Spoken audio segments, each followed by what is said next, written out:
Estamos de vuelta en Al Día con Willax y vamos a comentar lo que pasó el día de ayer en el debate presidencial. La tercera fecha, pero, ojo, no la última, porque la próxima semana se repite nuevamente cada una de las sesiones, pero con una distinta temática, ¿no? Valga la aclaración. Ahora, ¿qué ocurrió el día de ayer? Una cantidad de confrontaciones. Evidentemente, iban a agarrar de punto a Keiko Fujimori, iban a ir contra ella porque está primera en la tabla, pero también ha habido confrontaciones internas entre los que están surgiendo en el sexto y séptimo lugar. Una fecha que realmente ha dejado muchos highlights y mucho que comentar.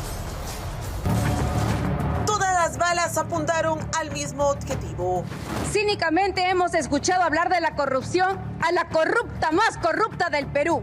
Corrupción se escribe con K, de la señora Keiko. En la tercera fecha del debate presidencial, los candidatos se enfrascaron en tensos enfrentamientos. Los misiles fueron dirigidos principalmente a Keiko Fujimori, candidata de Fuerza Popular. Este gobierno, el anterior, son sus gobiernos, como lo hemos visto todos. Algo a lo que Fujimori, por supuesto, también respondió. Son muchos años de insultos. La verdad que me sorprende que no tenga algo nuevo. Y como me dirían los jóvenes, a usted le voy a hacer ghosting. Me dijo que me iba a ghostear. Ya ven, hasta eso miente. La señora acá ya no es la señora acá, es la señora de la mentira. Sin embargo, otros candidatos no se salvaron de las pullas. A Jorge Nieto le recordaron sus peligrosas amistades. ¿Cómo pensar que alguien que se toma fotos con Víctor Polay Campos tiene autoridad para hablar del tema de seguridad? Para mí no hay respuesta. Pero también su pasado con las chalinas verdes. Señor Nieto Boluarte, perdón, Nieto Montesinos, usted dice que es el buen gobierno, pero participó del peor gobierno municipal de la historia de esta ciudad, el gobierno de la señora Villarán. Usted no es el cambio, usted no es el buen gobierno, usted es más de lo mismo. Mario Vizcarra no pudo evitar ser increpado por el gobierno y las denuncias de su hermano Martín. Es muy parecido a su hermano. Lo único que hicieron fue irse a vacunarse rapidito contra el COVID. Pero claro, nunca se vacunaron de la mentira y la corrupción. No se puede hablar de seguridad ciudadana desde la impunidad y la corrupción. Señor Martín Vizcarra, sí, Martín, no Mario, porque usted es el testaferro político de su hermano que está en la cárcel. Los ataques estaban orientados a convertirse en virales, al punto de ofrecer incluso indultos anticipados. Yo me comprometo, Popi, que te indultaré si es que te sentencian. Una noche más en la que las pullas y los cruces fueron protagonistas y no las propuestas para gobernar al Perú.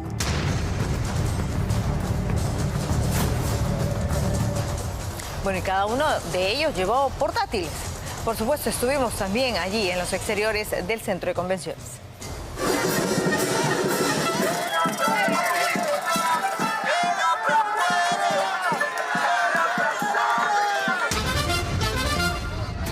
En las calles se vivió la otra contienda, con el tiburón del PPP, los perritos del Progreso y hasta Alberto Fujimori. Todos querían ganar. En medio de las arengas y cánticos, no podían faltar candidatos al Congreso que, como sea, querían pantalla. Los congresistas tienen que fiscalizar. Me comprometo a hacer lo que los diputados tienen que hacer, fiscalizar a las autoridades para que hagan bien las obras.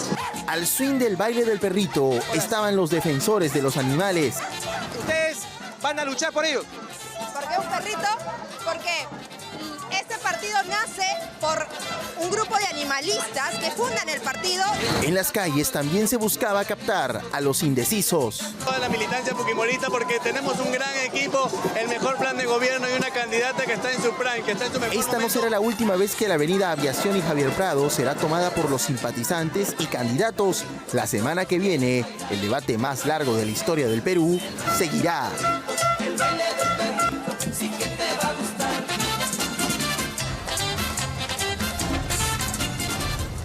Y el candidato del buen gobierno, que ahora se presenta como un hombre nuevo en la política. Hablamos de Jorge Nieto Montesinos, pero no tiene nada de nuevo Jorge Nieto Montesinos en la escena política peruana. Esto lo ha recordado muy bien Contracorriente, cuando ha no solamente destapado su pasado fujimorista, sino también su trayectoria en el gobierno municipal de Susana Villarán y sus intentos por volver con Dina Boluarte. Este es el documento oficial del 17 de enero de 1995 que desmiente a Jorge Nieto. Es la resolución oficial del Ministerio de Relaciones Exteriores que confirma que el candidato del Partido del Buen Gobierno sí trabajó para el gobierno de Alberto Fujimori como asesor de la Dirección General de Asuntos Culturales del Viceministerio de Política Internacional. Este es un puesto de confianza, de asesor de Fujimori en el año 95. Designar en el cargo político de confianza nivel F3 de asesor de la Dirección General de Asuntos Culturales del Viceministerio de Política Internacional al doctor Jorge Nieto Montesinos a partir de la fecha. Es decir, que Jorge Nieto mintió. En ese año ya Fujimori había hecho la ley de interpretación auténtica para la reelección. El TC se opone y se tumba así, sin asco. Además lo sienta en el fondo del Congreso, los maltrata de una manera inviable. Fue realmente un asco lo que hicieron en ese momento y se baja Adelia Reboredo, Manuel Aguirre Roca y Guillermo Rey Terry. Todos ellos volvieron por la Corte Interamericana por la enorme injusticia que ocurrió. No nos puede decir Jorge Nieto Montesinos que no sabía lo que estaba pasando. Una persona de su experiencia y de su inteligencia y su olfato político, ¿no? Es más, Nieto también conocía de Demetrio Chávez Peña Herrera, alias Vaticano, el narcotraficante más peligroso que pagaba $50,000 al gobierno para cruzar sus avionetas con droga. Esas cosas estaban pasando en el año 95 y 96, donde estaba trabajando para Fujimori el candidato Jorge Nieto Montesinos. Así que ha mentido, pues. Si así comienza mintiendo al electorado, ¿qué podría ocurrir después? Todo lo que pasaba en ese periodo, Nieto lo conocía muy bien.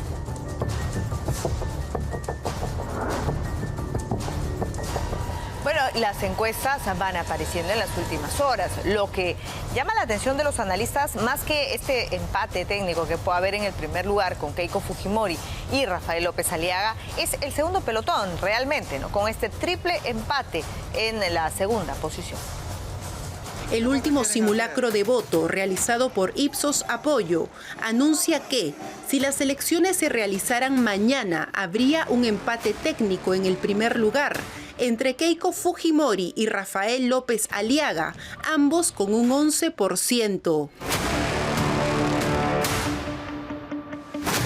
Lo que llama la atención en estos resultados es el empate cuádruple que se presenta en el segundo pelotón de candidatos, lo que impacta directamente en la elección de quienes pasarán a la segunda vuelta electoral.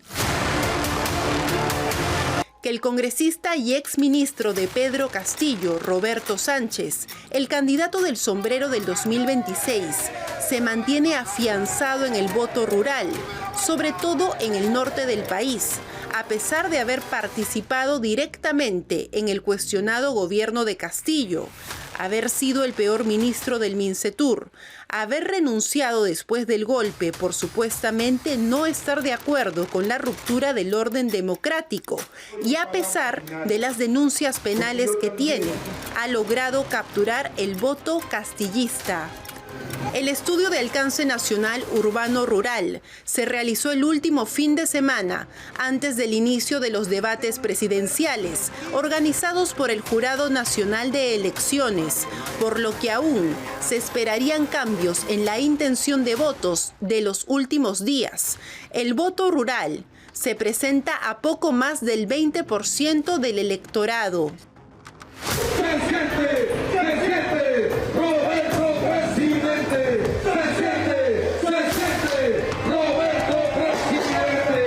Creo que lo que impacta es no considerar el voto rural, ¿no? Creo que la campaña en general se centra mucho en la ciudad e independientemente de la voluntad que tenga el votante, el acceso también a la votación no está del todo definido, ¿no? Entonces, si bien hay un esfuerzo que seguramente se hace desde el Estado para procurar que todos voten, sin miedo a equivocarme, creería que el porcentaje de gente que no vota y que está omisa y que no paga tampoco la multa también es bastante alto, ¿no? Es importante el voto rural, sí, pero creo que es más importante tener una visión general de la votación, no gentrificarlo tanto en la ciudad. La mayoría de electores define sus votos en la última semana. Se estima que el porcentaje de indecisos se reduzca a un 15% en los próximos días. Pero si el voto rural nos lleva por un camino ya recorrido en las elecciones del 2021, está en el derecho a voto de cada peruano la posibilidad de evitarlo. Bueno, no hay que olvidar que Roberto Sánchez es congresista, ¿no? Que para el público que él tiene eso ya es bastante desprestigio. Ser parte de este Congreso sórdido es suficiente para generar bastante rechazo. Pero aparte, por si no lo sabían, no habían atado, ¿no?, los hilos, Roberto Sánchez es parte de una bancada que puso a Dina Boluarte en la presidencia de la República, porque fue Juntos por el Perú los que, a través del informe que presentó Edgar Raimundo Mercado en noviembre de 2022, la blindó de toda acusación para que ella no quede inhabilitada y pueda asumir la presidencia de la República. Ellos mismos, Sigrid Bazán, Edgar Raimundo Mercado, Roberto Sánchez, fue esa bancada. Hay que tenerlo en consideración. Bueno, Beto Ortiz el día de ayer se ha pronunciado con respecto a las encuestas, a la veracidad o a la falta de veracidad que tienen hoy en día las cifras que nos muestran las distintas encuestadoras y sobre todo cuando se ponen en portada de los diarios estrambóticamente. Estas son las portadas del diario El Comercio de una semana antes de la elección del 2016 en este caso y del 2021 en este caso. Las hemos impreso para reflexionar sobre lo que han sido los resultados de hoy de la encuestadora de Ipsos Apoyo. Vamos a comenzar por lo que ocurría el 3 de abril del año 2016 con la última encuesta nacional urbano-rural del comercio Ipsos. Aquí las cifras se asemejaron en algo al resultado final. Aquí se le daba a Keiko Fujimori 34.4%. Imagínense ustedes qué realidades tan diferentes. 34.4% a Keiko Fujimori. Y a Pedro Pablo Kuczynski se le daba en la encuesta 16.8%. Tercer lugar lo tenía Verónica Mendoza con 15.5%. Bien, ¿cuál fue el resultado final? ¿Cuál fue el resultado en la realidad el domingo siguiente? Keiko Fujimori obtuvo el 39.8% de la votación, es decir, fallaron por 5.4, no fue una diferencia mayor. Pedro Pablo Kuczynski sacó bastante más, le habían dado 16, sacó el 21%, y a Verónica Mendoza le habían dado 15.5 y sacó el 18%. En esta elección del 2016 podríamos decir que es la última vez que las encuestas electorales se asemejaron, se acercaron a los resultados finales. Y en este caso, El Comercio siempre trabajando con las encuestas de Ipsos Apoyo, ¿no? Sin embargo, si pasamos a la elección del año 2021, vamos a asistir a unos cambios incomprensibles. Miren ustedes la correlación que ponía el diario El Comercio una semana antes, el domingo anterior a la elección. ¿Quién ganaba la elección según el diario El Comercio en el año 2021? El candidato Johnny Lescano con 14.7%.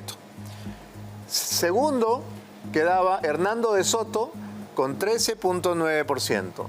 El tercer lugar era de Verónica Mendoza con 12.4%. El cuarto lugar de George Forsyth con 11.9%. El quinto lugar de Keiko Fujimori con 11.2%. Y el sexto de Rafael López Aliaga con 8.2%. Esto es lo que nos decía la encuesta o el último simulacro.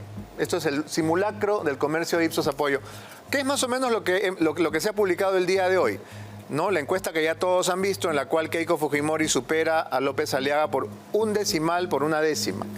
Pero, ¿qué pasa si comparamos los resultados finales con esta aproximación del diario El Comercio? Pues no tiene absolutamente nada que ver, porque como todos sabemos, el ganador de la primera vuelta de las elecciones del 2021 fue Pedro Castillo, con el 18.9%. Y Pedro Castillo no aparece en estos 6 primeros que arrojaba el simulacro de Ipsos. Entonces, claro, dirán, ok, bueno, fue un caballo que se disparó, nadie lo vio venir, etcétera, etcétera. Muy bien, pero ¿quién quedó segunda en la elección del 2021? Keiko Fujimori, con 13.4%. ¿En dónde quedaba en este simulacro? Quedaba en el 5º puesto. Entonces, aquí sí vemos un trastorno serio, ¿no? La aproximación a la realidad es nula, no se parece.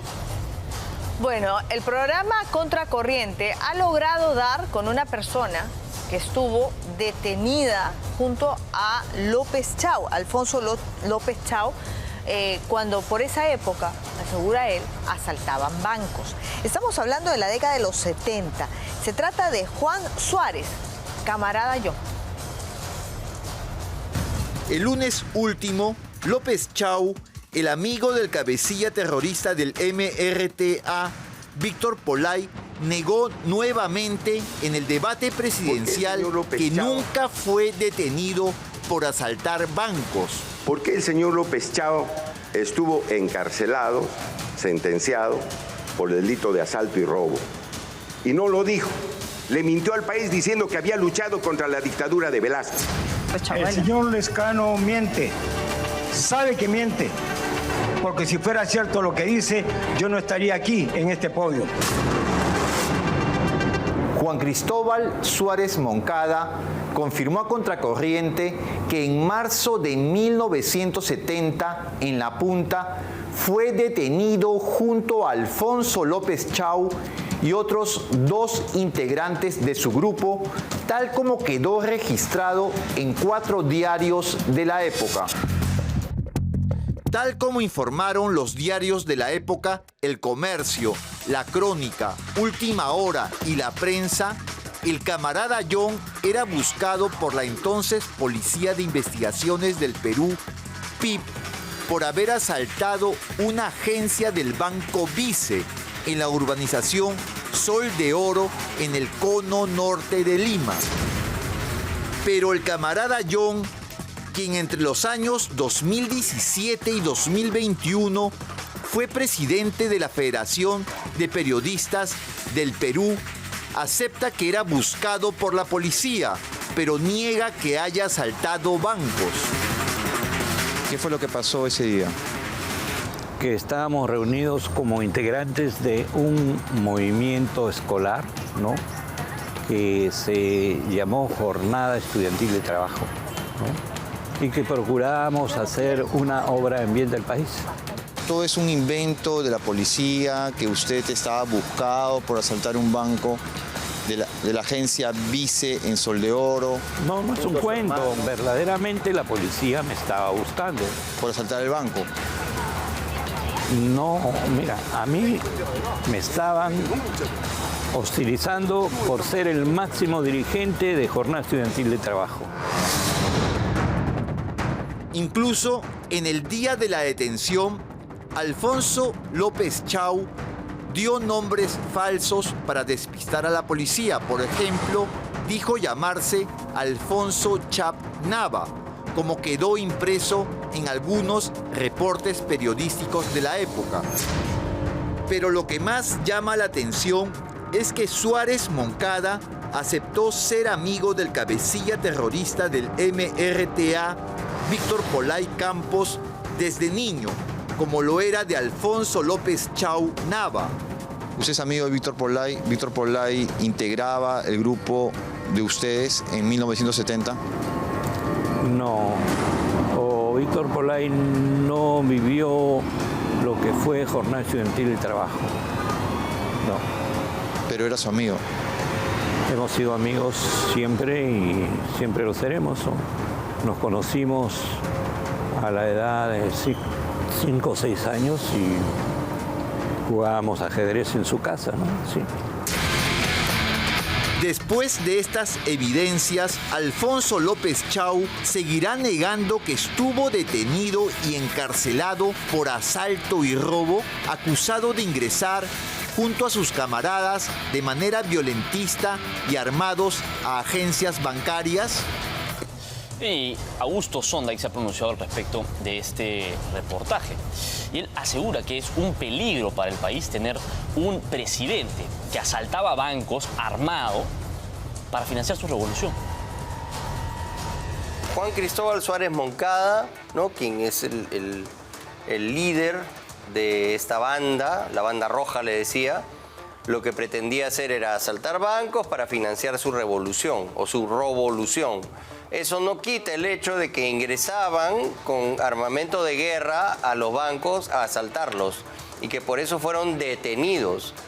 Después sí, efectivamente, fueron amnistiados en el gobierno de Velasco, pero no porque eran luchadores políticos, sino porque eran asaltantes de bancos. O sea, Víctor Polay Campos también fue asaltante de bancos al inicio, ¿no? Dio un golpe a una agencia en La Victoria del Banco de Crédito y así inició lo que fue el origen, ¿no?, la génesis del MRTA, y estos también han contribuido a toda esta gesta porque creían en la guerrilla castrista y esa era, ¿no?, la visión que tenían para llegar al poder. Entonces, Alfonso López Chau ahí estaba metido, pues, y si ha asaltado un banco, no podemos tener, pues, a un presidente que ha sido un asaltante de bancos por cualquier razón que él haya considerado en ese momento. Pero bueno, el Perú es un país de las maravillas. Bueno, y en las Malvinas, ¿qué pasó exactamente en las Malvinas? ¿No? ¿Qué está haciendo allí la Municipalidad de Lima? Todas estas interrogantes que quedaron pendientes de respuesta durante el debate, las ha respondido el alcalde de Lima, Renzo Reyardo. Fue una pregunta que llegó de la moderadora del debate y que el candidato Rafael López Aliaga decidió no responder. ¿Cuál es la realidad de las Malvinas? Algo que el alcalde de Lima, Renzo Reyardo, explicó muy bien. La realidad de las Malvinas es que es un emporio comercial que representa muchos ingresos para la economía de la ciudad, que hemos tenido contacto con los empresarios y los comerciantes de este emporio y que además estamos poniéndole un C5. El C5 es el centro de comando de control que tendrá 4.500 cámaras monitoreadas en tiempo real, que podrán registrar toda Lima metropolitana, donde además habrá fuerzas del Ministerio Público y de la Policía Nacional. ¿Por qué la insinuación de que Rafael López Aliaga no había hecho nada en Malvinas? No lo sé. Tú sabes, Augusto, que yo tengo que tener mucho cuidado en dar opinión, en emitir opinión. El alcalde aseguró que en Malvinas se está construyendo una mega obra que se entregará entre junio y julio de este año. Vamos a poder atender emergencias de forma rápida. Precisamente, ayer se aprobó en el Consejo de Ministros el desembolso de $200 millones para instalar semáforos inteligentes en 500 intersecciones, lo que convertirá a Lima en una ciudad distinta. Primera vez en la historia de la capital que se está administrando la seguridad, la transitabilidad, el tránsito como tal, el ordenamiento de la ciudad de forma centralizada. Reyardo agregó que van de la mano con autoridades en España, con gran éxito para lograr la policía municipal. Le llevamos estas propuestas, una de ellas era precisamente la de la creación, y lo dicen los propios gremios, de una guardia municipal que evidentemente requiere de una serie de modificaciones del marco legal que el gobierno o el Congreso lo tiene que dar. Y la otra propuesta... ¿Por qué? Porque implica que utilicen armamento. Implica que utilicen armamento, implica que se tenga que hacer la modificación, por ejemplo, de la ley de la Policía Nacional, que se aprobó a través de un decreto legislativo. Aseguró que la creación de esta Guardia Municipal no es inconstitucional. Dio detalles de la Policía de Madrid, que estuvo en Lima. Esta guardia hará un trabajo complementario a la Policía Nacional, como delitos menores y tránsito.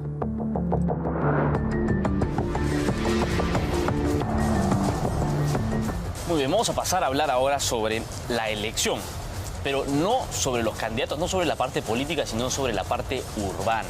Todos nos hemos dado cuenta que hay un ruido visual gigantesco por la cantidad de paneles, de carteles, de publicidad electoral que se ha desatado en las calles. Ahora, esto para los candidatos políticos, para las organizaciones que están participando, puede tener una multa si es que están mal instaladas estas pancartas, hasta 27.000 soles para los que instalen mal sus carteles. ¿Por qué? Porque se pueden generar accidentes con peatones y con vehículos. Vamos a ver este informe que nos detalla precisamente eso, las multas y los posibles riesgos de tener mal instalada la publicidad electoral.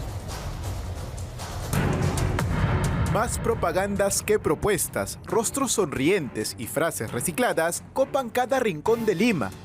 Hay que tener en cuenta de que las municipalidades tienen la administración del territorio. En vías locales, distritales, evidentemente es competente el distrito. En las provinciales es competente la provincia cuando hablamos de espacios de vías interdistritales. La campaña política trae consigo la saturación visual, la cual parece ser la principal estrategia para captar votos y que puede generar una multa de hasta 27.000 soles.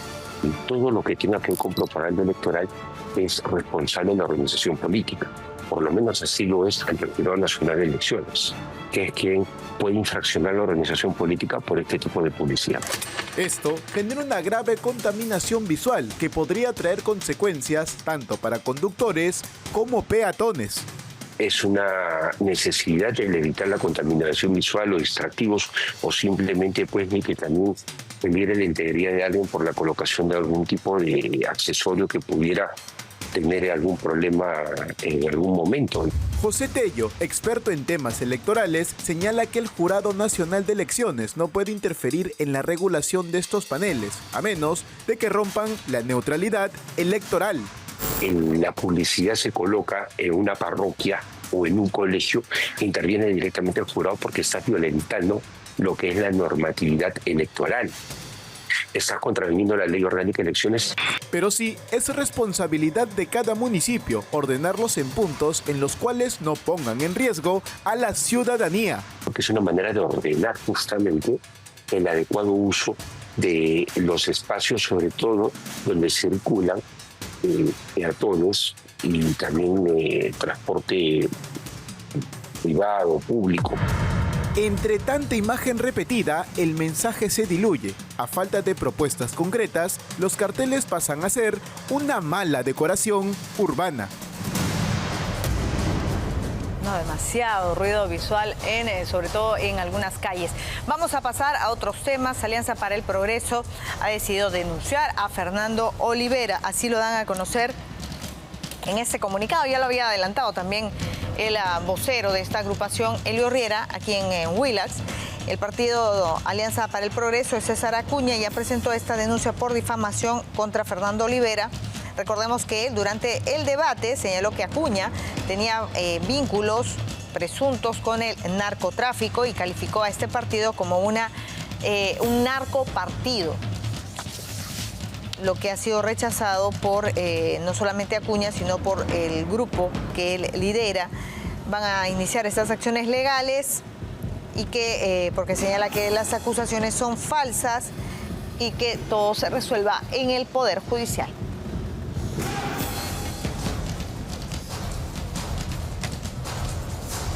Hablando de candidatos presidenciales, vamos a pasar precisamente a un hombre que está subiendo en las encuestas.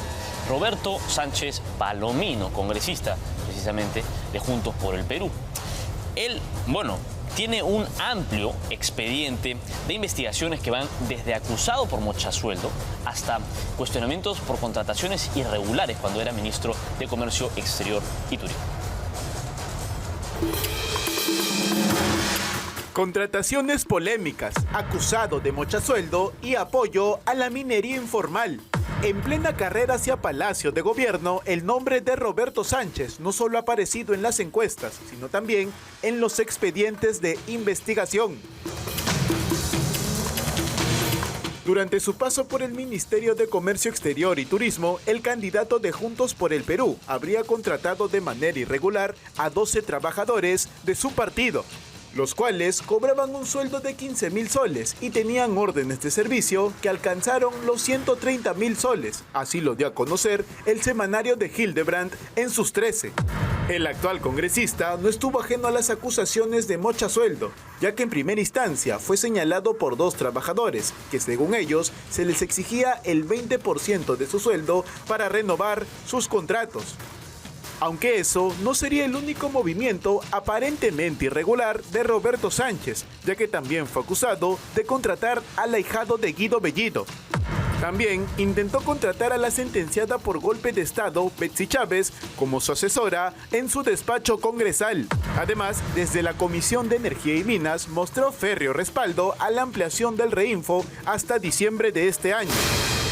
También impulsó el proyecto de ley de minería ancestral, que según los especialistas advierten posibles vacíos legales al momento de regular el uso de explosivos y daños ambientales. Ni siquiera su propio espacio político ha sido ajeno a los cuestionamientos. Joe De Simon, fundador de Juntos por el Perú y figura histórica vinculada a la izquierda, ha expresado su incomodidad con su candidatura, lo que evidencia fracturas internas. Roberto Sánchez no solo enfrenta a sus rivales, sino también a su propio historial, entre denuncias, decisiones polémicas y críticas internas. Bueno, por lo pronto, José Williams, que participó en los primeros días de debate, ha terminado internado. El día de ayer, señalaba a través de ese post en redes sociales, había sido internado en una clínica para ser operado tras presentar molestias durante sus actividades de campaña.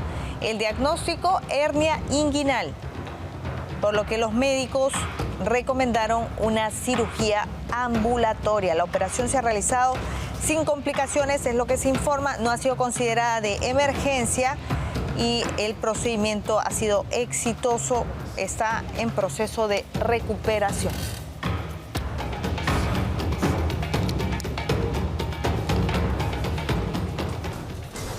El día de ayer el panorama electoral fue por completo interrumpido luego de que se diera a conocer la noticia del fallecimiento del candidato a diputado por FE en el Perú, Gilbert Infante.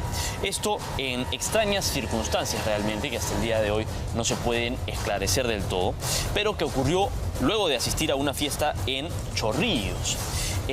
Álvaro Paz de la Barra, el candidato presidencial, dio declaraciones y aseguró que fue un ataque a ladrillazos que recibió el candidato a diputado. Sin embargo, esto todavía tiene que esclarecerse. Soy chorrillano, soy de barrio y aquí aprendí a no rendirme. Era un candidato chorrillano de corazón y que se postulaba como diputado por el partido FE en el Perú. Se trata de Gilbert Infante, quien perdió la vida en extrañas circunstancias luego de acudir a una fiesta en el pasaje del Jirón Santa Rita. Él llegó solo a la fiesta. Él llegó con un señor de edad. ¿El señor y su amigo dónde estaba? Cuando se mareó su amigo, el señor, que el señor ya era de edad, él, según me dicen, que él se lo ha llevado, lo ha dejado en su casa y él se ha venido en la misma moto y se ha regresado. Un cumpleaños donde, según testigos, estuvo libando licor durante varias horas y luego fue encontrado semi-inconsciente con una herida en la cabeza por una vecina quien intentó auxiliarlo, llevándolo a la posta de San Pedro. ¿Y cómo lo encuentra? Sentado, pues así, ¿no? Así. Entonces su celular estaba pegado acá, su billetera ahí y sus anteojos creo que lo tenía acá a un costado. Entonces he agarrado las cosas y quería pues despertarlo, pero justo vino una moto. Y yo le digo, por favor, para llevarlo, ¿no? Para llevarlo a la asistencia. Pero lo que la vecina no sabía era que el hombre sufría del corazón y por su situación debía ser trasladado a un hospital. Es así que luego, en compañía de su esposa, el candidato fue trasladado al Casimiro Ulloa. Me dijo, él no podía haber tomado así, señora. Le digo, ¿pero por qué? Porque él está mal del corazón. Hace una semana sacó una placa y tenían que ponerle una válvula. Lamentablemente, en el nosocomio perdió la vida. Según otros testigos, minutos antes el hombre estuvo involucrado en una pelea que se originó a las afueras de la fiesta. ¿Y por qué le pegaron? O sea, ¿qué gritaba? Es que como arriba hacen fiestas arriba. Ajá. Cosas como estaban mareados seguro de cosas más. Sí, no sé qué le dijo, ¿no? Le dijo el pata y cosas le tiró un palazo en la cabeza, pero. Una versión que dista mucho de lo dicho en una radio local por el candidato presidencial Álvaro Paz de la Barra, quien aseguró que estaba amenazado, lo habían asaltado y que lo agarraron a ladrillazos.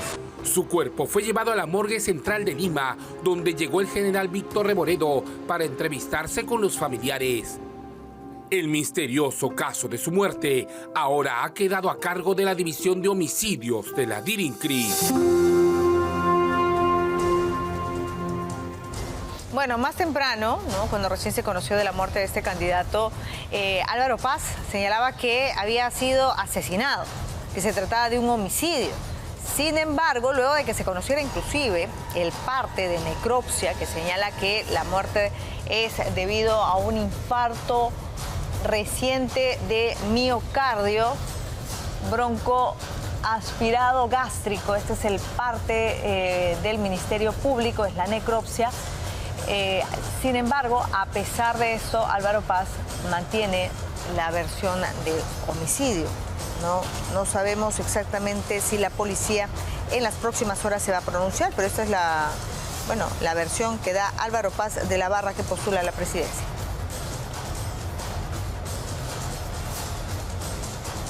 Esto no es un accidente y fue el Ministerio Público y en efecto han abierto investigación preliminar por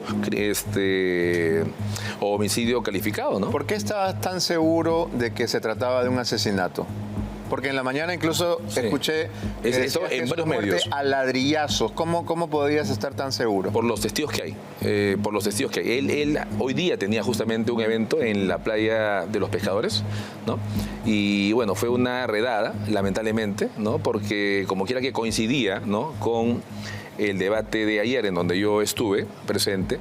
Y hay un grupo de 200 personas que yo tengo que son licenciados y exmilitares, ¿no?, que se están encargando justamente de este plan o de esta política pública de pacificar al país en 100 días, ¿no? Hay 8 o 9 que los han identificado, este tipo de banda, que ya está atrás de él hace unos meses. ¿Por qué estarían atrás? Por extorsión. O sea, ya han metido a uno de una banda grande allá en Chorrillos por extorsión el fines de septiembre, que le mandé a Martín Sullón. Le han dado 9 meses de prisión preventiva, ¿no? Y ya pues esto obviamente y esto ha extrapolado a los demás, ¿no?, que los están también. He venido con uno, ¿no?, que también podría dar tal vez algún tipo de testimonio, ¿no? Y esto francamente es gravísimo. ¿Por qué? Porque ¿podrías narrar los hechos? Porque de verdad, disculpa, no termino de entender realmente qué ha ocurrido. Él estaba siendo extorsionado. ¿Dónde estaba? ¿Había bebido? ¿En compañía de quién estaba? ¿Qué pasó? ¿Tienes la secuencia de los hechos? Sí, porque he estado con la esposa, ¿Qué pasó? No, mira, va al lugar para justamente poder coordinar el tema proselitista. Al día siguiente que iban a hacer todo un almuerzo de ceviche. ¿Cuándo ocurre eso? Eso ocurre el día 24, justo pues ayer. ¿Anoche? No, en la tarde. Ok. Tarde-noche. Porque de ahí tenía que venirse para acá. O sea, no, al frente casi, ¿no? Al debate. Al debate. Y no estaba con los demás, porque ellos se han estado cuidando entre ellos durante varias semanas, ¿no? Como son exmilitares, exlicenciados, haciéndose turnos, ¿no?, para que no pase o ocurra nada, porque ellos sí no creen en la policía, pues, ¿no? Hay muchos malos efectivos. Entonces, en ese escenario, quedó solo para venir acá y es ahí en donde le hacen una redada o un intento de... ¿Una redada una redada no. No sería una redada. ¿Qué es lo que pasó? Una celada, ¿no? Perdón, o sea que está usando mal los términos, ¿no? Y lo que comentan los vecinos, que eso va a ser materia de investigación justamente por homicidio calificado, es que lo agarran a palazos porque el martes 27 sí le van a dar un certificado médico pues, a la señora, ¿no?, en donde justamente se advierte con meridiana claridad los golpes en la cabeza, grandes, fuertes. ¿Tú hablaste de ladrillazos? Sí, claro, es que son ladrillazos o palazos. No, los palazos son en el cuerpo, ¿no? Es que lo que pasa es que ellos no han querido matarlo. Han querido dejar un mensaje. Bien, bueno, vamos a hablar sobre lo que le ha ocurrido al gobernador regional de Ayacucho, Wilfredo Oscorima, el Huayqui de Dina Boluarte, que ha sido apedrado precisamente por los manifestantes de la vía que están participando en el paro de la vía Libertadores. Esto evidentemente por el descontento que le genera el gobernador.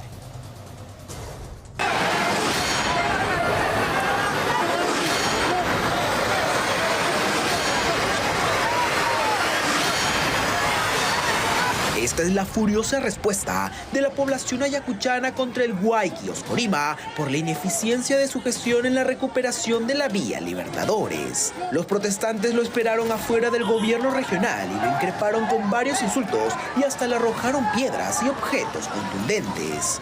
Esto se dio después de una reunión clave con el gremio de transportistas de carga pesada y transporte interprovincial de pasajeros, en donde se decidió la suspensión del paro indefinido. Firmó un acta en la que ellos se han comprometido a levantar el paro por 10 días, en la que se deben firmar convenios importantes con el Ministerio de Economía y Finanzas y con Transporte y Comunicaciones a fin se haga realidad la recuperación total de esta vía Libertadores. En este encuentro se definieron puntos importantes como la recuperación de 121 kilómetros de la vía por parte del GOI Ayacucho y Provías Nacional. Como gobierno regional vamos a nosotros reconstruir 71 kilómetros desde Ojoya a Rumichaca. Y por tanto, los transportistas ahora han expresado su tranquilidad y su confianza. Si bien la recuperación de la vía será clave para resguardar la seguridad de los conductores y pasajeros, también reclaman una solución ante un posible nuevo deterioro por el constante tránsito de vehículos de carga de minerales. El día lunes vamos a sostener una reunión con los dirigentes a las 3 de la tarde en el Ministerio de Transporte y Comunicaciones con el propio ministro, en la que se va a plantear esta problemática y esperemos que dé solución a ellos. Se espera que estos acuerdos no solo queden en el papel y se resuelva una problemática que lleva varios años poniendo en peligro a cientos de transportistas. Bueno, y atención con los que se trasladan en el metropolitano, porque desde este lugar se están anunciando sanciones para los que utilicen de mala manera las tarjetas de este servicio. Lo está advirtiendo la Autoridad de Transporte Urbano sobre las sanciones por uso indebido de tarjetas del metropolitano, sobre todo las de estudiantes y personas con discapacidad. Se han detectado irregularidades mediante los controles y la verificación de documentos. Se han retenido cerca de 2.000 tarjetas el año pasado y ya este año suman 374. Están recordando que estos beneficios son personales e intransferibles.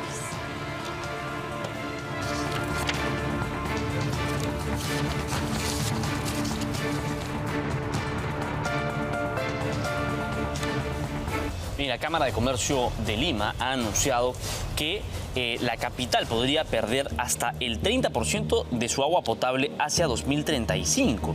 Esto debido a la presión sobre las fuentes hidráulicas, el crecimiento poblacional y el cambio climático. Es una advertencia bastante dura.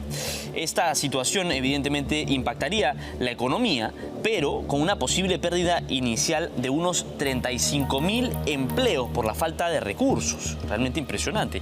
Ante este escenario, especialistas plantean medidas urgentes como la construcción de un túnel trasandino y proyectos de desalineación para poder ejecutarlo en gran escala.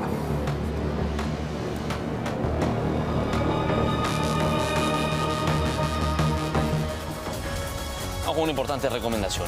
Visite Danza, un lugar donde la danza y la gastronomía se unen para mostrarle lo más fascinante del Perú. Déjese sorprender por una noche llena de experiencias sensoriales únicas en el país. Adquiera ya sus entradas a través de Join Us. Danza, danzas y sabores del Perú.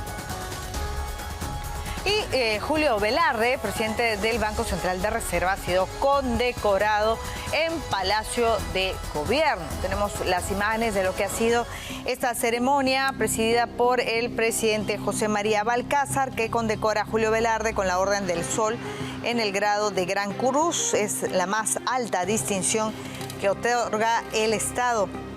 Esta ceremonia ha sido en Palacio de Gobierno como reconocimiento a sus 20 años al frente del BCR.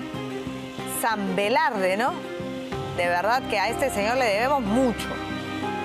La estabilidad, por lo menos, de la economía, ¿no? Frente al aplauso de muchos políticos allí que tendrían que hacer mea culpa por la inestabilidad y el ruido realmente político que ha generado y que gracias a la gestión de Julio Velarde en verdad no ha tenido mayor impacto. Nos puede ir mejor, pero bueno, el Congreso tampoco ayuda.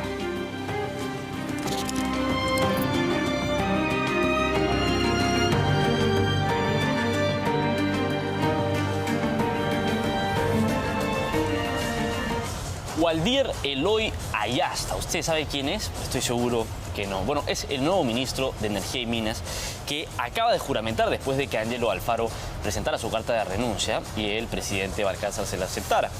Él es quien ha asumido en medio de distintos cuestionamientos por omitir información relevante en su declaración jurada. Vamos a conocer el perfil del nuevo ministro, que tiene un reto bastante importante con todo lo que está ocurriendo en este sector.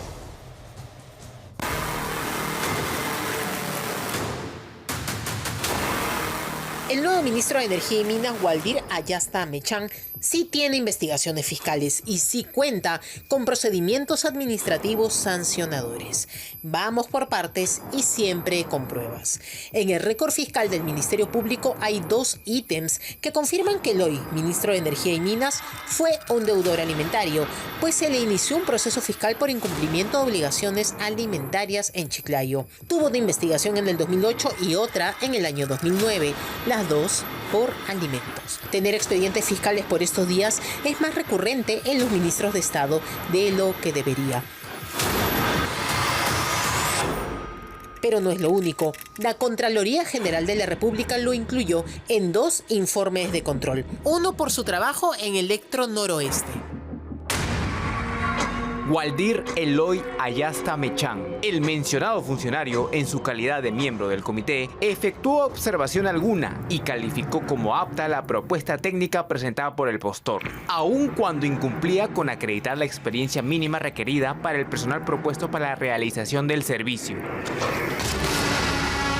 Esto ocasionó un perjuicio al Estado de 24.502.342 soles. Y es que el nuevo ministro es uno de los considerados como los eléctricos, funcionarios de las empresas eléctricas adscritas al FONAFE, que han visto en estos últimos meses de Gerí y de Balcázar una bonanza inusitada, con cargos públicos de altos funcionarios. Para la muestra, el hoy ministro de Energía y Minas fue nombrado en enero de este año gerente corporativo de Electro Noroeste y dio el salto a ministro solo 3 meses después. Y otro informe de la Contraloría cuando trabajó en Hidroandina por un apagón que se tradujo en una falla operativa que dejó sin luz a miles de personas, ocasionando un perjuicio al Estado de más de 816.000 soles. Waldir Eloy Ayasta Mechán omitió efectuar el seguimiento adecuado del cumplimiento de los planes operativos de los sistemas de transmisión y distribución, ocasionando con el tiempo del mantenimiento correctivo supera las 4 horas establecidas en la ley de concesiones, conllevando al pago de compensaciones por ley a los usuarios afectados, generando un perjuicio económico a la entidad por la suma de 816.013 soles con 71 centavos. También está el tema del gas natural vehicular. TGP solicitó que se declare de fuerza mayor la deflagración que nos dejó sin gas 2 semanas para no ser sancionados, pero no presentaron los suficientes elementos para acreditarlo. Yossi Lermín no le dio prórroga.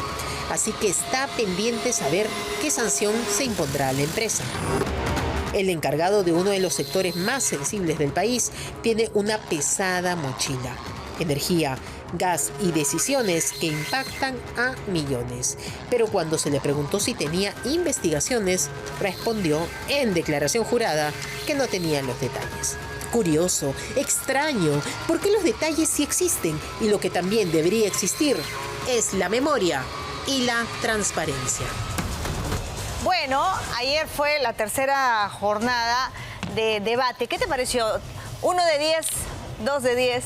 2 de 10 como claro, el puntaje. O sea, creo, no sé, mira, la participación, porque en comparación, el día del anterior estaba... El martes fue el peor de todos, sí, ¿no? Definitivamente por la calidad de las propuestas, por los personajes también, el peor.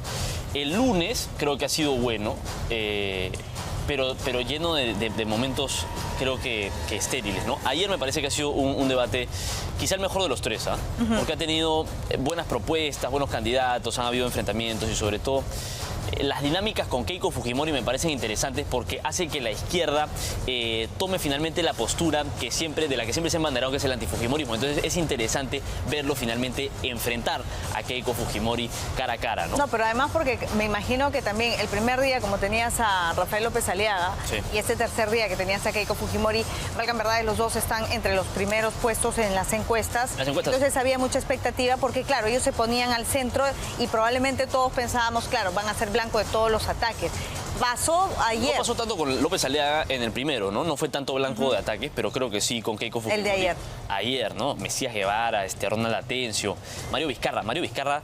Sí. Lo tenemos más adelante. Tenemos lo de Mesías Guevara, vamos a verlo. Mario Vizcarra deja muchísimo que decir. Yo me imagino que el expresidente está jalándose los pelos en Barbadillo. Vamos con Mesías Guevara. Tenemos 7 peruanos mueren cada día por sicariato.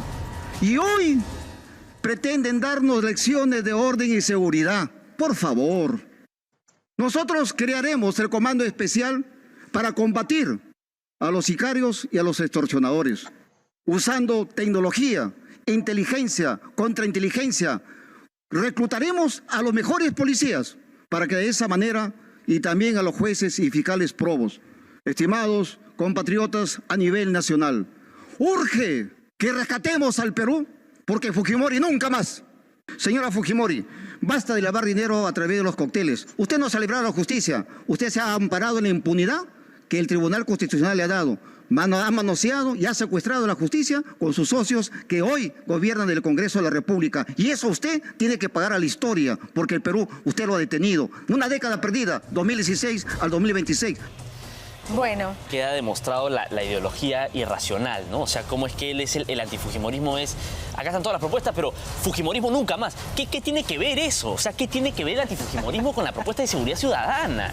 ¡Qué bestia! O sea, es el disparate, el delirio absoluto. Ahora, Keiko Fujimori tiene más cancha, ¿no? Por la cantidad de veces que ha postulado. Para ella presentarse nuevamente en un debate, creo que es la cuarta vez, ¿no? El cuarto debate en el que se presenta. Cuarto debate, aunque ahora nos ha quedado claro que eso no demuestra mucho con César Acuña, que ha postulado 1 millón de veces y no... No, pero César Acuña es una persona que sí le traga, ¿no? Keiko Fujimori por lo menos se nota que viene a ser no sé, pues como la chancona de la clase, ¿no? O sea, se prepara para una exposición, porque la verdad es, al final de cuentas, es una exposición. Pero también se mide la capacidad de reacción. Cuando Mesías Guevara le decía eso, ella respondió así. Vamos a ver. Quiero decirle al señor Guevara que son muchos años de insultos. La verdad que me sorprende que no tenga algo nuevo. Y como me dirían los jóvenes, a usted le voy a hacer ghosting. Él le respondió, ¿no? Él le respondió con el tema de... Bueno, tú eres joven, también. Ghosting, dejarlo en visto, ¿no? O sea, dejarlo, no te voy a responder. Claro, soy un palo, tengo orejas de... Claro, un palo, tengo orejas de pescado, ¿no? O sea, no tiene ningún sentido que una mujer, pues una candidata presidencial de la fuerza política más grande del país en este momento y de mayor peso, haga ese tipo de comentarios. Pero lo que me parece interesante... Ahora, pero tiene sus hijas, ¿eh? De repente las hijas también hablan así, a uno se le pega también, ¿eh? Yo creo que está un poco distanciada con las hijas después de la confrontación por el aborto y por estos temas de los últimos meses. La campaña yo creo que los enfría un poco, pero este tema de las propuestas de Mesías Guevara me parece importante mencionarlo porque pasa mucho con todos los candidatos que hablan sobre la creación de nuevas unidades de policía, la creación de nuevas unidades específicamente contra los extorsionadores o contra el sicariato. Esto ya existe. De acuerdo, hace unos meses estuvo con nosotros Gastón Rodríguez y nos contaba cómo es que el general nos contaba cómo es que todos estos comandos, estos grupos ya existen y todos tienen inteligencia, solamente que no se utilizan. O sea, crear es como los candidatos al Congreso que proponen crear más leyes sobre lo que ya está establecido en la legislación. Entonces, claro, llenos es volver a lo mismo, ¿no? Vamos al otro tema que Keiko Fujimori, le ha respondido, pero al ghosting de Keiko Fujimori, Mesías Guevara salió con una palabra que sí, ya para mí es nueva. Vean. Le digo a la señora Fujimori, ya que invoca a los jóvenes, ella me dice que me va a gostear, yo la voy a papear. Creo que es como papear, ¿no? O sea, como que la voy a... No lo entendía. No me queda claro, ¿no? Pero, bueno, son las...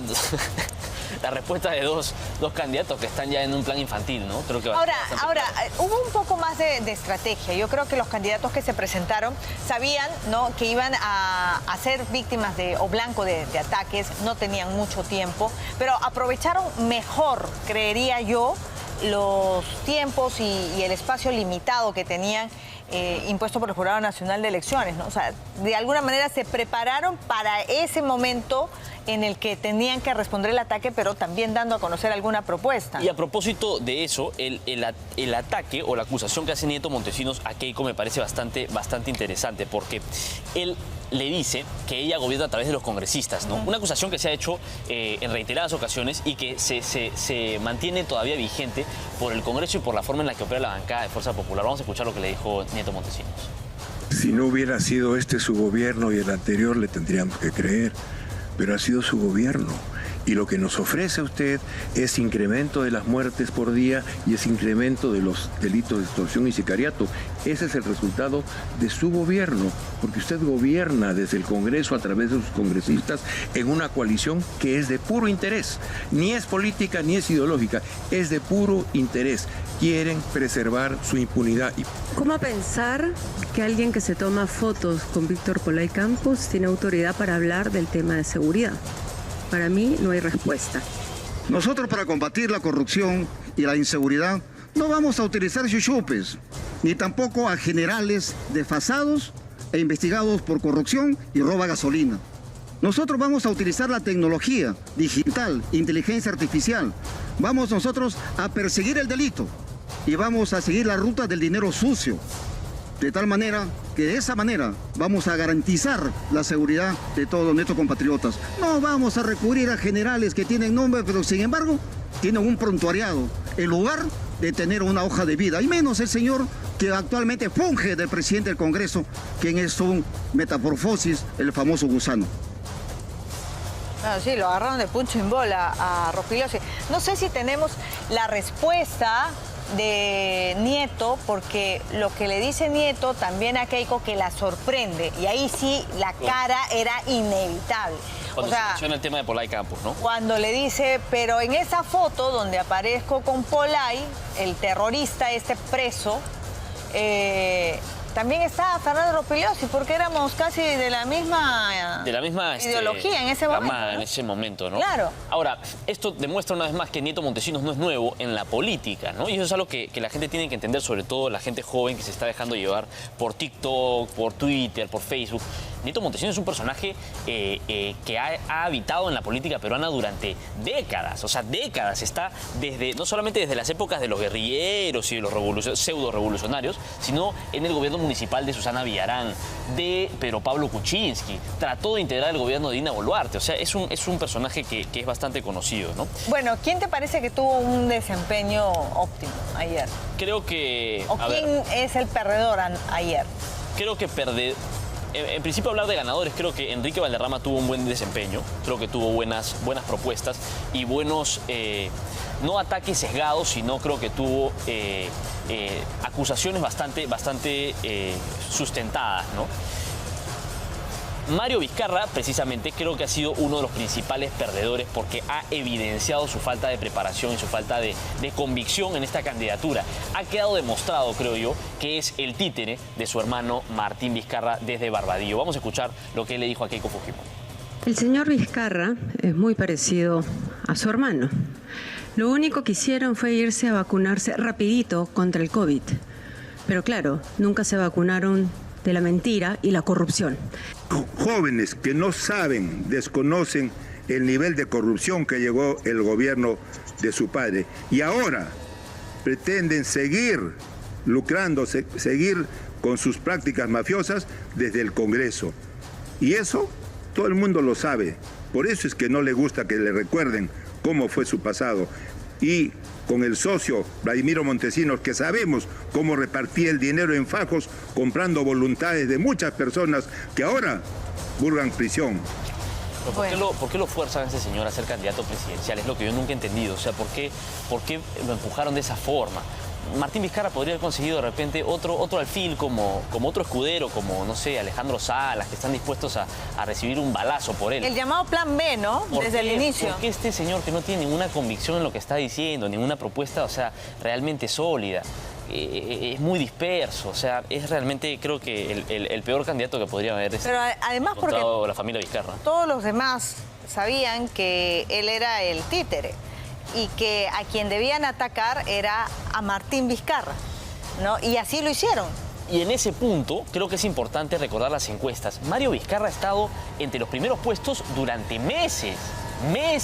Ipsos, Datum, CPI, distintas encuestadoras lo ponen arriba cuando este hombre no tenía ningún tipo de respaldo. Y ahora recién estamos viendo cómo se desinfla esa candidatura. O sea, no entiendo realmente de dónde salió esa supuesta aprobación de un 5-7% Mario Vizcarra durante meses. O sea, era obvio que este señor no lo apoyaba nadie, y ahora está desinflado, ¿no? Bueno, mencionabas también el desempeño de Enrique Valderrama, ¿no? Sí.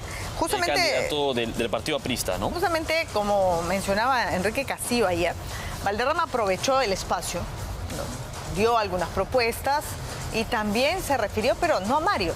No sabía que a quien tenía que atacar en ese momento era a Martín. Vean.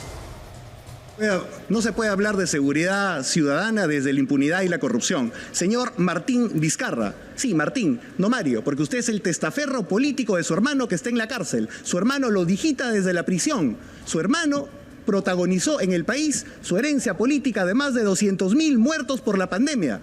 Esos muertos van a cobrar ahora con sus familiares una venganza en las urnas.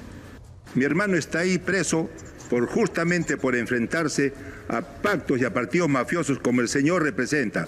Por su juventud seguramente ignora que su partido fue un gran partido de los corruptos al nivel del Partido Naranja. Y eso está demostrado claramente. Mi hermano puede claramente seguir hablando, seguir defendiéndose. En cambio, su jefe tendremos que llamar a la Ouija para que responda sobre las graves ocupaciones que él desestimó. No, eso sí fue innecesario, ¿no? Su hermano está preso por corrupto, valga la aclaración. Su hermano está preso por ladrón. Su hermano está preso porque robó 2.1 millones de soles, porque pidió una avioneta a la gente de ICSA y de Obrainsa, porque fue parte del Club de la Construcción. Su hermano está preso porque le picaba la mano. Sin contar todavía el tema del vacunagate, ¿no? Sin contar que se vacunó a escondidas de la población mientras que todos morían ahogados, porque eso es lo que ocurrió en el Perú. La gente murió por insuficiencia respiratoria, ahogados en los hospitales, ahogados mientras que hacían cola por recibir un tratamiento médico mínimo, humano. Mientras que todo eso ocurría, él se vacunaba a escondidas, él se salvaba. El capitán no se hundió con el barco, se salvó antes, como un cobarde. Ese fue su hermano. El cobarde Martín Vizcarra, el mitómano, el mentiroso que hoy está encerrado en una celda en Barbadillo. Y eso es lo que usted trata de ocultar. Y lo trata de ocultar con el enfrentamiento al pacto mafioso. ¿Qué pacto mafioso? ¿De qué está hablando? Bueno, ayer también estuvo Ronald Atencio, ¿no? ¿Qué fue lo que dijo? Vamos a ver. Es que tenemos un sistema criminal, un sistema que está representado por organizaciones criminales en nuestro país. Basta solamente mirar a la derecha y saber que la señora Keiko Fujimori es una digna representante de las organizaciones criminales en el país. Nosotros, contra la inseguridad que vive nuestra patria, vamos a conformar un comando de aniquilamiento contra el crimen, el sicariato y la extorsión, que estará conformado por los 500 mejores policías, quienes tendrán inteligencia, contrainteligencia y todo el aparato estatal para ellos, para poder capturar a los peces gordos, a los verdaderos delincuentes, a los verdaderos criminales. Basta ya de esas capturas menores, cuando en realidad necesitamos enfrentar el crimen de manera directa. Yo lideraré ese comando, no será el grupo Colina, como de la época del fujimorismo de la señora Keiko. Qué miedo, bueno. En fin. Un chiste la participación de Atencio el día de ayer. Ronald Atencio sacó lingotes hechos de cartón y monedas para hacer referencia a las cosas que hablaba. O sea, realmente la ridiculización del espacio del debate electoral. No, cuando faltan ideas, pues recurres a lo histriónico, ¿no? A la dramatización del momento. Claro. Lo que sea que haya. No, y hubo un momento en el que no sabían qué responder.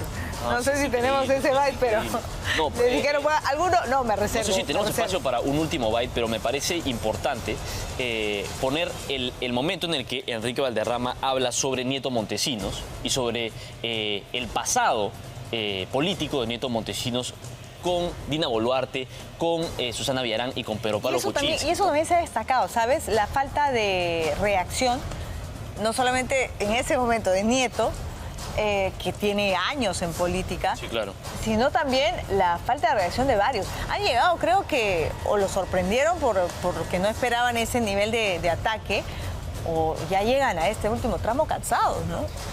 Creo que más de uno. Ayer vi a más de uno que estaba ya, o sea, ya con la pila así sumamente baja. El desgaste de esta campaña política realmente es inédito, ¿no? La cantidad de confrontaciones, de destapes, de movimiento que ha habido, y todavía faltan 3 semanas, ¿no? Pero ese momento es interesante. No sé si, vamos a verlo. ¿Tenemos? Sí, tenemos Francis Esebay. Confirmen. Ya. Enrique Valderrama, entonces, mencionó, ¿no?, los vínculos que hubo entre Dina Boluarte y él. Y cómo es que él trató de ser primer ministro de Dina Boluarte. Y de Villarán, ¿no? Y de Villarán también. Bueno, y él fue uno de los principales asesores de Susana Villarán. Vamos a ver. Vamos. Señor Nieto Boluarte, perdón, Nieto Montesinos, usted dice que es el buen gobierno, pero participó del peor gobierno municipal de la historia de esta ciudad, el gobierno de la señora Villarán, gobierno manchado de corrupción, gobierno con un muerto encima, además, muerto como los 50 muertos de la señora Boluarte, 50 muertos que ya tenía encima cuando usted fue a reunirse 1 hora y media con ella, a convencerla de que usted debía ser su primer ministro. Usted iba a aceptar, según sus declaraciones, ser el primer ministro de Dina Boluarte, amigo de Morgan Quero, amigo de Nicanor. Usted no es el cambio, usted no es el buen gobierno, usted es más de lo mismo. Bueno, acá estamos con el protagonista de Usted es más de lo mismo. ¿Cómo está, Enrique Valderrama? Muchas gracias por la invitación, encantado de estar acá. ¿Qué tal? ¿Qué tal la participación? ¿Cómo vio ayer el debate? Entiendo que es el primer debate que tiene usted. Sí, bueno, sí, claro, es la primera fecha del APRA, era justamente ayer. La siguiente va a ser el 30, me parece. No, pero en su vida política, en su trayectoria política, bueno, sí, claro. obviamente, ¿no? obviamente. ¿Qué tal? ¿Cómo lo evalúa? Creo que ha sido una oportunidad en donde el ojo ciudadano por fin se empieza a enfocar estas 3 fechas en lo electoral. Hemos visto que no ha estado muy atento realmente, según lo que dicen algunas encuestas. Más del 50% uno toma una decisión y seguramente esto irá sirviendo para que vayan teniendo una orientación.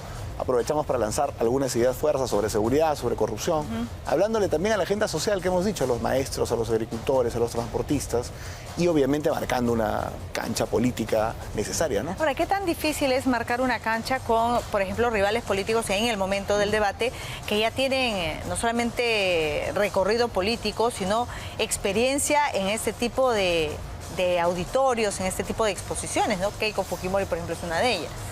Bueno, en lo que me tocó, digamos, directamente, fueron personas que en realidad no vienen de partidos políticos. Creo que un valor importante es la formación que pueden tener los partidos políticos históricos. Y eso creo que se vio, por lo menos en las ternas en las que me tocó participar. Creo que eso lo tienen proyectos históricos, como el PPC, como Acción Popular, por ejemplo. Naturalmente, el APRA, que es el partido más histórico, que tenemos 101 años ya, ¿no? Ahora, siempre se recurre cuando de pronto se quieren referir a usted a la edad. No, de repente tú no recordabas. ¿Lo siente usted como que tratan de minimizarlo, o trataron ayer por lo menos de minimizarlo por su corta edad, aunque ya ni tan corta, ¿no? ¿Cuántos años tiene? Sí, mira, si dicen que una persona es demasiado joven cuando tiene 39 años, eso marca lo obsoletos que están algunos políticos en este país. No, yo sí creo que estoy más cerca de generación. 39. Claro, que estoy... ¿Cuándo cumple 40? Cumplo 40 el 14 de abril. 2 días después ahora de ya. Sí, claro. Claro. Entonces, tan jovencito tampoco está, ¿no? Obviamente, ¿no? Pero sí estoy generacionalmente mucho más cerca de la gente que aún no decide el voto, que tiene entre 18 y 30 años. Estamos más cerca generacionalmente. Pero definitivamente tenemos una trayectoria de 25 años en el APRA. Yo creo que eso de todas maneras pesa. Soy una expresión, una generación, digamos, nueva, pero traigo atrás 100 años de historia, ¿no? Claro, ahora dentro de esos 100 años de historia, de repente yo le preguntaba la edad porque 40 años no es la edad que tenía Alan García cuando llega a la presidencia por primera vez. Él era más joven, ¿no? Claro. Él asume Palacio de Gobierno a los 36. gana la elección a los 35. Era más joven, lógicamente. Pero además las circunstancias eran totalmente diferentes. Era un APRA con 55 años de vida, con una primera experiencia en el poder en ese momento, con un país muy complicado. Y esta no sería la primera vez de Enrique Valderrama, sería la tercera vez del APRA. En el segundo gobierno lo hicimos mucho mejor, creo que fue el mejor gobierno de la historia. Y ahora será... Pero había una deuda que pagar a la historia del Perú, ¿no? Por ese primer gobierno. Y creo que se pagó bastante bien. Redujimos la pobreza en 20 puntos, hicimos la línea 1 del Metro de Lima, ahora hemos prometido que vamos a hacer la 3 y la 4 en los próximos 4 años. Impulsamos muchísimo la economía, redujimos la pobreza, construimos 42 hospitales. Creo que eso es una herencia que estoy seguro que la gente va a saber valorar también, ¿no? El tema del transporte, la línea 3 y 4 que le acaba de mencionar, ¿es viable hacerla en 3, 4 años? Absolutamente, no, en 3 no, en 4 años. 4 años. Quizás 4 años y unos meses más. Pero eso está calculado. ¿Culminada o para dejarla No, culminada, 4 años culminada. Eso incluso, quizás en la conferencia de prensa que Pero Alan García se demoró ¿cuánto para hacerlo? No, la mezquindad de Fujimori evitó que en 10 años se continuara y se terminara. Luego cuando ¿Fue solo mezquindad del gobierno Fujimori? Absolutamente mezquino, ¿no? Cuando cae la dictadura y viene Toledo, pensamos que la democracia lo iba a retomar, no lo retomó. Tuvo que volver el APRA y Alan para terminar, digamos, lo que fue pero la lo que entonces, eso lo terminamos en 18 meses. Lo que usted promete es que esto no se dejaría para que lo continúe un gobierno. No, hay que hacerlo en nuestro gobierno porque ya vemos cómo pasan las cosas, ¿no? Por lo tanto, la línea 3 y 4 sí la podemos hacer en 4 años y anuncio que la línea 3, ya que esto es un tema actual, la han tratado de restringir ahora.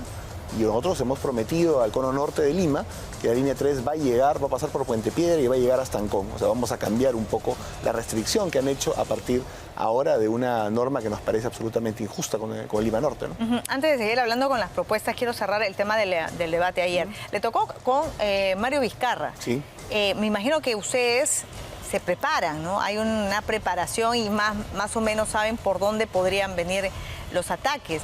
Pero frente a unas salidas que son de verdad penosas, como la que dijo ayer Mario Vizcarra, ¿qué es lo que uno hace? Se quiso referir a Alan García en el sentido de que hay que hacer ouija, no sé, una de esas pachotadas. Bueno, demostró ser tan inhumano como su hermano, que protagonizó una política sanitaria genocida, que yo recordé ayer, que terminó con la vida de 200.000 peruanos. Y eso creo que había que dejarlo bien puesto.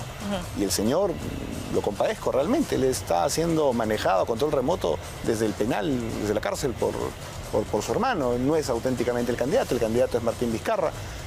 Pero ya creo que van a ser barridos por la historia finalmente. Creo que el APRA va a consolidar un apoyo importante que creo que irá creciendo en los siguientes días, ¿no? Ahora, lo que se ha visto en los últimos días también es el crecimiento de un sector de la izquierda, sobre todo de Jorge Nieto, en los primeros lugares de las encuestas. Ayer usted tuvo la oportunidad de referirse a Jorge Nieto. ¿Hay cosas que no nos está contando Jorge Nieto? ¿Cómo lo ha evaluado? ¿Cómo lo ha analizado? Me imagino que ha habido un estudio para el debate, ¿no? El pasado reciente, creo para mí es lo más grave respecto al público que él está apuntando. Público juvenil que con justa razón rechaza al gobierno de la señora Boluarte. Pero lo que él ha, creo, ocultado de manera muy astuta, es no solamente la cercanía con los protagonistas de ese gobierno, Morganquero, señor Nicanor Boluarte, nada menos, ya sabemos quién ha sido Nicanor Boluarte en la gestión de la señora Dina Boluarte, sino un hecho que me parece incluso hasta penoso, porque él se ofrece a ser el primer ministro de la señora Boluarte, pero lo hace cuando ya, digamos, había una situación bastante compleja en el país, con fallecimientos finalmente no esclarecidos, con una narrativa que claramente ciertos sectores profundizan además. Y creo que eso había que exponerlo de todas maneras, además ya del otro pasado.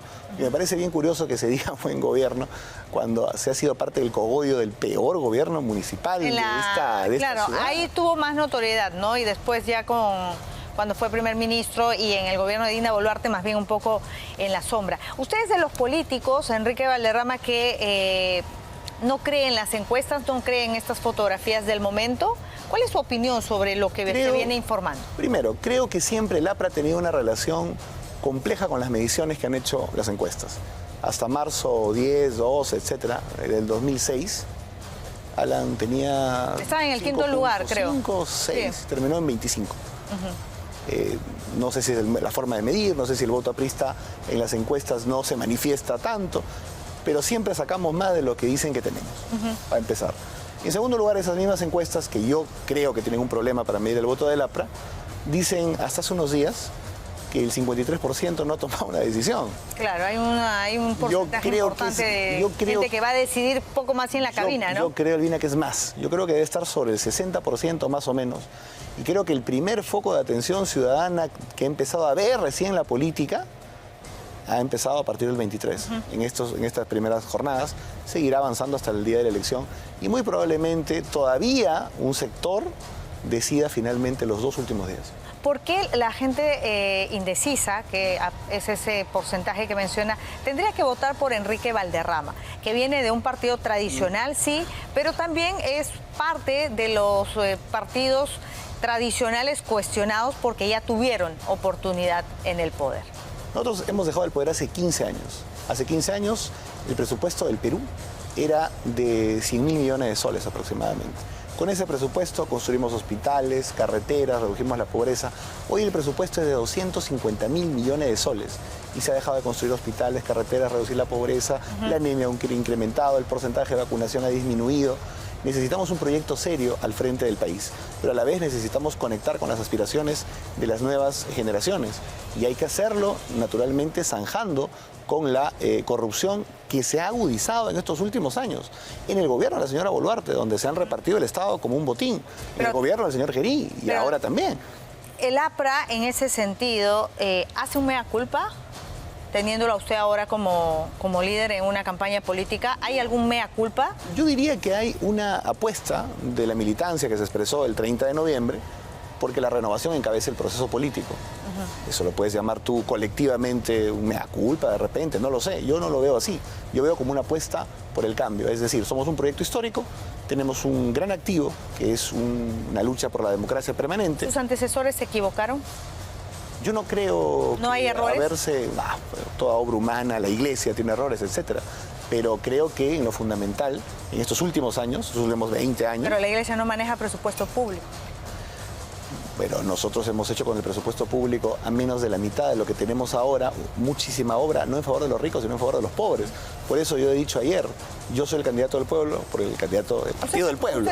Usted se ha presentado como el candidato No, el candidato de los poderosos. Claro. El candidato de la gente, digamos, pudiente, ¿no? A la que respeto, pero creo que los maestros necesitan representación, los agricultores necesitan representación, los pescadores artesanales necesitan representación, los transportistas, hay que hacer un programa de crédito para ellos. Yo quiero representarlos a ellos y a los jóvenes, ¿no? Si usted no representa a los poderosos, se dice siempre que los poderosos están detrás del financiamiento de las campañas políticas. ¿Quién financia su campaña? Es sumamente austera, no tenemos prácticamente paneles. Yo agradezco muchísimo a las bases que se han organizado y que han puesto paneles en varios lugares. El caso, por ejemplo, de Surco, el caso de Pueblo Libre, que ha puesto varios paneles también, pero que han hecho actividades, digamos, propias de cada base. Y hablo en Lima, ¿no? En La Libertad, lógicamente, en Lambayeque, en Piura, pero no grandes paneles publicitarios, esos iluminados electrónicos que cuestan miles de dólares. Hay candidatos, yo he ido a muchas partes del Perú, y veo paneles gigantescos de 3 o 4 candidatos por todos lados. Y creo que hay que investigar también a qué intereses económicos están hipotecadas esas personas, ¿no? Claro, porque luego eso se lo van a cobrar. Lo van a cobrar absolutamente, en algún momento. Muy bien, una pregunta final, Enrique. De llegar a Palacio de Gobierno, ¿cuál sería su principal o su primera acción en los 100 primeros días? Vamos a llegar con un paquete normativo para combatir la inseguridad ciudadana, sentar las bases para eso y para combatir la minería ilegal. Vamos a llegar con un paquete normativo para formalizar la pequeña minería y combatir la minería ilegal y un paquete normativo para la seguridad ciudadana que implique las reformas de las que hemos hablado ayer para los penales, para el tema de la cadena perpetua, para el asunto del Grupo Especial de Inteligencia, para el tema del fortalecimiento de las fronteras. Creo que eso corresponde a un combo rápido para el cual tenemos los técnicos para hacerlo. Hoy ya tenemos una conferencia de prensa a las 11 de la mañana para presentar un equipo directivo técnico. Y solamente en 5 segundos quisiera aprovechar, ya que hemos hablado de los partidos históricos, de enviar un gran saludo a mis amigos correligionarios de Acción Popular, que hoy día lamentablemente no están en esta elección, y a los que quisiera decirles que piensen en un voto histórico, por un partido histórico, por un que partido lo apoyen, que defienda la democracia. endosar los votos. Endosar, pero mostrar respeto y esperar que en el marco de la historia, en donde siempre hemos respetado al arquitecto Belaúnde, piensen que hoy día necesitamos que un partido histórico se mantenga definitivamente vigente, incluso pueda acceder al poder. Ojalá que lo piensen y ojalá que puedan esta vez marcar la estrella. Gracias, Enrique Valderrama. Lo veo ya con anillo. Sé que hace poco tiempo se ha casado. Así el 11 de julio, sí. Muy bien. Llegaría con pareja, esposa y todo a Palacio de Gobierno de ganar esta elección. Claro que sí, claro que gracias. Sí. Gracias por haber estado con nosotros. Tenemos que ir a lo que fue también otro escenario bastante pintoresco, ¿no? Los candidatos que llegan con las portátiles, y ayer no fue la excepción.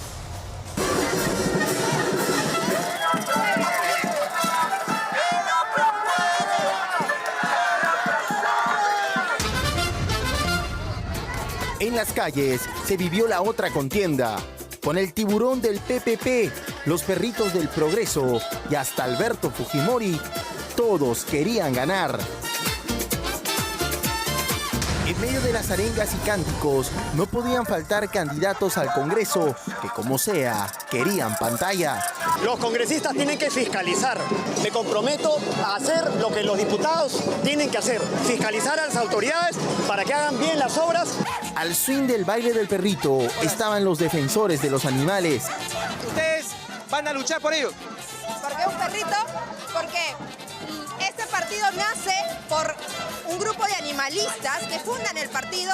En las calles también se buscaba captar a los indecisos. Toda la militancia fujimorista, porque tenemos un gran equipo, el mejor plan de gobierno y una candidata que está en su prime, que está en su mejor Esta momento. no será la última vez que la avenida Aviación y Javier Prado será tomada por los simpatizantes y candidatos. La semana que viene, el debate más largo de la historia del Perú seguirá.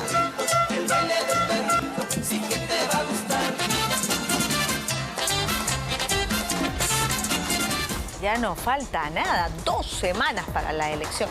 7:43, vamos con una recomendación. Buscas el auto de tus sueños. Expomotor lo tiene todo, más de 50 marcas, más de 300 modelos, los 365 días del año. Y por si fuera poco, el mejor financiamiento, porque además contamos con los principales bancos, Caja de Ahorro y fondos colectivos. Porque cada día es perfecto para estrenar un nuevo auto. Encuentra el vehículo ideal solo aquí, en Expomotor de Plaza Norte y Mall del Sur. Pausita. Muy bien, vamos a una breve pausa comercial y volvemos.